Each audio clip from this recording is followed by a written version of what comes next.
هو تحقيق المحاكمة العادلة. لكن ثم أحكام سيد الرئيس والسيد سعيد، أحكام باتة القضاة عايش ما نفذناهمش. الأحكام الباتة ما نفذوهاش ونستنوا فراغ أخرى حتى نختم معكم أستاذ. يا سي حسين، يا سي حسين، الكلام هذا اللي قالوا ما قالوش كان اليوم، راهو قالوا عنده 4 سنين التالي، راهو قالوا نفس الكلام.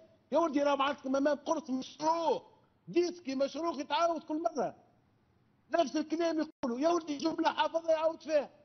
هذا الكلام اللي تقال للبوزاخر وقت اللي كان هو في المجلس الاعلى للقضاء، ويقولوا لك شو اللي نصبوا، ومش يقولوا بعد الواحد اخر يقول يا ولدي بيع في الحديث، يبيع لكم في الحديث.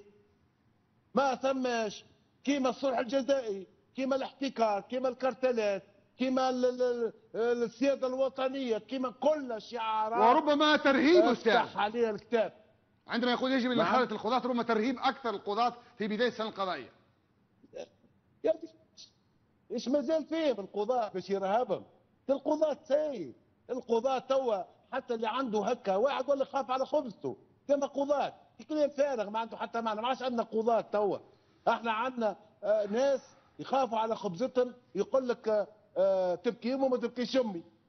يا ولدي نعم. احنا عشنا توا. انا كمحامي في بعض القضايا القاضي التحقيق ما يتغصور، عندي ولاد الرب فيه، مع احترامنا ما القضاة بقاش الصامدين. ايش نعم. يعمل؟ اي نعم هذا هو للاسف الشديد. وذاك علاش معركه القضاة راهي معركه الوطن، ويلزم الناس تفهم هذا. ونتمناو ان فعلا ان السلطه ان القضاة الشرفاء يلقاو دعم. مش معقول تو اللي وقع عزلهم تعسفا وتجنيا وعدوانا وخذاو حكم من المحكمه الاداريه باش يرجعوا لخدمتهم. نعم. ما رجعوش، واليوم في وضعيه ماديه حقيقه يرثى لها. نعم. يرثى لها.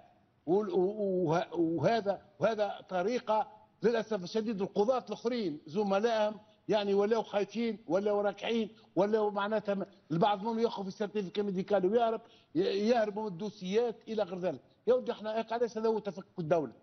وما تنساش اللي تفكك الدوله هو يقوم على القضاء هذاك، لان القضاء هو للاسف الشديد ان الدوله تبقى قادمه.